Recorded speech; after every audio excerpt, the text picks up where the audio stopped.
Stefana je izabrao njegov otac, Nemanja, da predvodi novo kraljevstvo. Ali njegov brat, Vukan, osporio je njegovu vladavinu, što je izazvalo građanski rat. Poražen u bici, Stefan je bio primoran na izgnanstvo. Na kraju se vratio, povratio svoj presto i pomirio se sa bratom.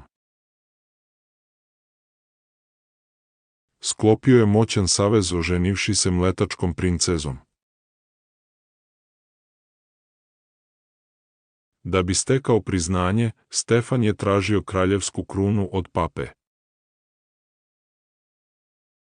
Stigla je veličanstvena kruna, simbol novog statusa Srbije. I tako je Stefan postao prvi krunisani kralj Srbije. Njegova vladavina je osigurala budućnost Srbije i definisala naciju vekovima.